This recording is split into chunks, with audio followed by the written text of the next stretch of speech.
নমস্কার বন্ধুরা, এই বাংলা নলেজ হতে আপনাদেরকে স্বাগত। বন্ধুরা, আজকে যে বিষয়টি নিয়ে আলোচনা করতে চলেছি সেটি আমাদের বায়ুসেনার কাছে অত্যন্ত গুরুত্বপূর্ণ একটি খবর, কিন্তু এই খবরটি নিয়ে চারিদিকে এত ট্রোল হচ্ছে যা ধারণার বাইরে। তো বন্ধুরা, চলুন বিস্তারিতভাবে জেনে নেওয়া যাক খবরটি সম্পর্কে। খবরটি এরকম যে ভারতের একটি ব্যাঙ্গালোর বেসড যুদ্ধাস্ত্র নির্মাতা কোম্পানি ফ্লাইং ওয়েজ ডিফেন্স অ্যান্ড এয়ারোস্পেস, এই কোম্পানিটি সম্পূর্ণ স্বদেশী একটি বোমারু বিমানের মডেল ডিসপ্লে করেছে। আর এই বোমারু বিমানটির নাম দেওয়া হয়েছে FWT-200B।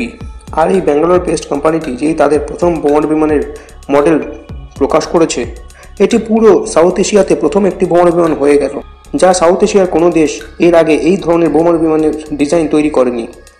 আর ভারতের এই ব্যাঙ্গালোর বেসড কোম্পানিটি এটিও দাবি করেছে যে তারা আগামী 3 মাসের মধ্যে এই বোমারু বিমানের সব কাজ কমপ্লিট করে এই বিমানটি তৈরি করে সেটি টেস্ট ফ্লাইটও শুরু করে দেবে।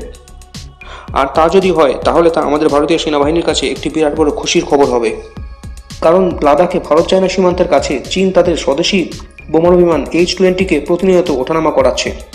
কিন্তু দুঃখের বিষয় এটাই যে চীনের এই বোমারু বিমানকে কাউন্টার করার মতো আমাদের কাছে কোনো বোমারু বিমান নেই। তা সে যেমনই হোক না কেন, আমাদের সেনাবাহিনীর কাছে একটি বোমারু বিমান থাকাটা অত্যন্ত জরুরি। কারণ এমন নয় যে শক্তিশালী যুদ্ধাস্ত্র থাকলে তা সবসময় প্রয়োগ করতে হবে শত্রুপক্ষকে ভয় দেখানোর জন্য।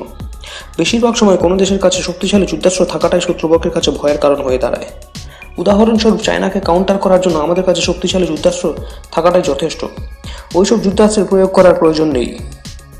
এর প্রমাণ চীনের কার্যকলাপ থেকে বোঝা যায়। যেমন ভারত যখন MIRV মিসাইল টেকনোলজির প্রথম পরীক্ষা করেছে, তখন চীন এতটাই ঘাবড়ে গেছে যে তারা সরাসরি ভারতকে কিছু বলতে না পেরে শুধুমাত্র ভারতের মিসাইল ডেভেলপমেন্ট প্রোগ্রামের ওপর নজরদারি চালানোর জন্য বঙ্গোপসাগরে তাদের স্পাইশিপ পাঠিয়ে দিয়েছে।